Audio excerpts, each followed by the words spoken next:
when we're clear on where we're going, it's easier to set goals. Goals around revenue, goals around profit, goals around personal free time, goals around our lead conversion rates, how many leads we need to get per month. It's a lot easier to set goals when you know where you're going. I want to just openly share with everyone, as CEO in my current role, my number one priority is falling within these 3 buckets. Before today's session, I personally, at 5 a.m., I went through my notebook to validate this, and I looked at all my priorities for the last 90 days. And in my personal planner, where I prioritize my days and weeks, in a big circle, every single week, I do a weekly planning priority document. I'm focused on these 3 buckets almost, I would say, 60+% of the time, I would say on an average week. I'm focused mainly on these 3 buckets. So I have 3 areas of focus as a CEO: vision setting, strategic thinking, and impactful communication. That's it. Those are the only 3 things Bill Hauser does.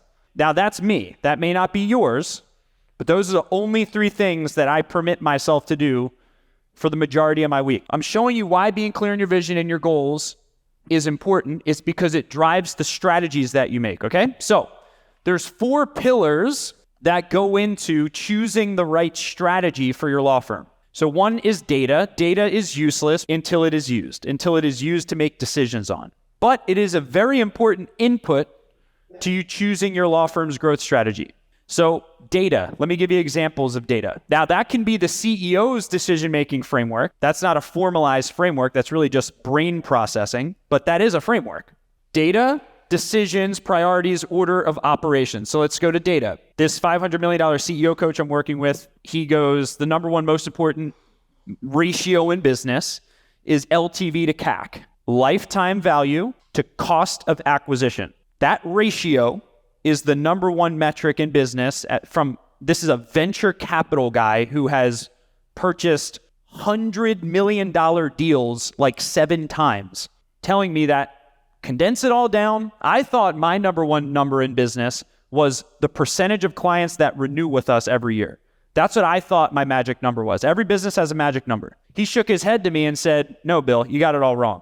The mega number that will never change in any business is LTV to CAC. That's the most important metric. So what is the lifetime value of a client to your law firm?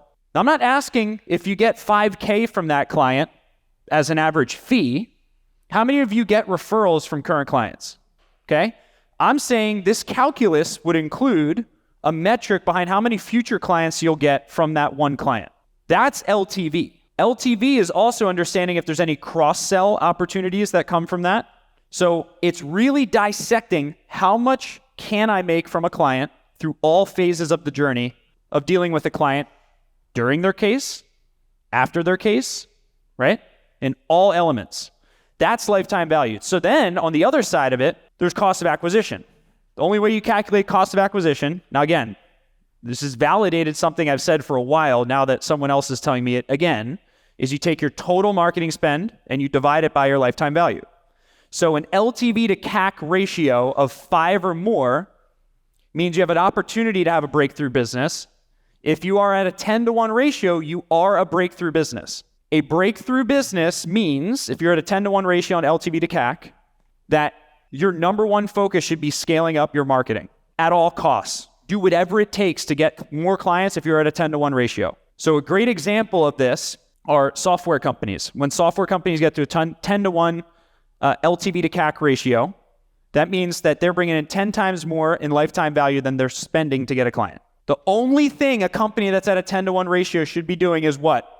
Spending more on marketing, right? With that being said, the data that I just walked us through, LTV to CAC, was filtered through someone say framework. The data was filtered through a framework, LTV to CAC, and can we make a decision from doing this in segments of our business? You do it on gross margin. Does everyone understand what gross margin is? Is when you take out what's called cost of goods sold. The expenses directly associated with serving X case. Bottom line is, you want to factor in what pieces of your business are most profitable, produce the biggest lifetime value, and compare that to cost of acquisition.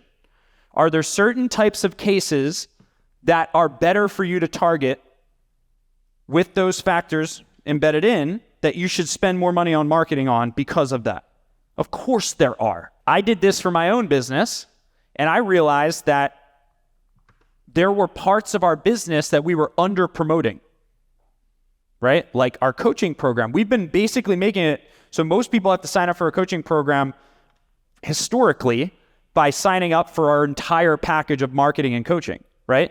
When I did this LTV to CAC analysis and compared it to my vision, I realized, oh, maybe I should change my business strategy as my foot in the door offer being coaching, and then on the back end, get people to buy marketing from us. I'm bringing you through the process I went through myself when I realized this, because in our coaching, we have a 10-to-1 LTV to CAC. So why am I not promoting our coaching program as a standalone? Why am I making it so hard for people to sign up with us? They have to uproot all their marketing. I'm just bringing you through the example I went through in this that gave me a breakthrough business idea of, holy crap, we need to change our ascension model through which we sign up clients. Had I not done the LTV to CAC analysis, I wouldn't have been able to see that data to make a, who wants to say this word? Decision.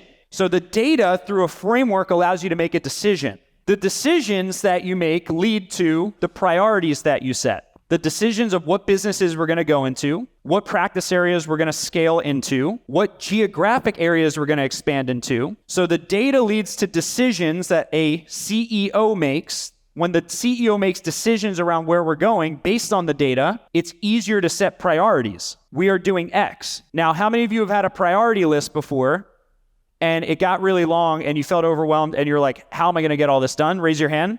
That means they're not priorities. I've gone through this a million times. A priority is burn the ships. This has to get done right now. So we have to put our, quote, priorities, really just action items, through an order of operations. This is what I was missing, and this is what I learned from this new coach I have. So what I was missing in my strategic planning and my business growth was a phased approach to priority setting. For the last 5 years, as I've scaled SMB team, I've only been looking at the next 90 days. And when I looked backwards over all the goals I set for the last X number of years running SMB team, I realized that just by setting 90-day goals, I was setting myopic targets, short-sighted targets. We just got to get X number of leads at this conversion rate, at this average client value, and then we'll hit our revenue goals. And then resetting for the next quarter, and then resetting for the next quarter. What I didn't realize is I was missing the orchestration of multiple quarters in a row and actually visualizing out, okay, if I was designing like a war, if I was a war admiral, I would need phase 1 of the attack, phase 2 of the attack, phase 3 of the attack, phase 4 of the attack, right? I would need to know, okay, where do I want to penetrate the opposing army first to catch them off guard? That's phase 1. Phase 2 is trigger army over here to surround the back of them once they're caught off guard. That's a phased approach, right, to goal attainment. So when I went through this process, I was able to see all these amazing insights that I never even realized, right? Data, decision, priority, order of operations. I ran all of this through a decision-making framework, LTV to CAC, which everyone's free to use, right? In your own world, figure out what works for you. But CEOs, at the end of the day, they get compensated for knowing what decisions to make and when. How many of you have seen someone with an amazing law firm dashboard that tracks all their numbers and you said, I want that? Raise your hand if you ever felt like that before. When's the right time for that? That's my question. Because, this CEO coach I'm getting coached by said, he said, Bill, the reason you grew to 20 million so fast is because you didn't worry about any of that crap. That's the reason you got to 20 million so fast. Is because you had courage, you had clarity, and you went. You go, go, go. I didn't need a perfect dashboard, perfect data. No, I trusted my gut. I had enough of a conviction in my vision. I pressed the pedal to the metal. Never, ever once have I had perfect data. I don't even know how much it costs for us to sign up a client. My LTV to CAC ratio, I couldn't even calculate it. And we're an almost 80 employee company. I'm not saying that the data portion of this is like, okay, don't take action until you have the right data. No, that's not what I'm saying. I'm saying as you're building the plane, as it falls down out of the sky and you're rebuilding the wings of the plane, okay, you're going, oh crap, oh, whoa, oh, here's a piece of data. That's what I'm talking about data collection is, right?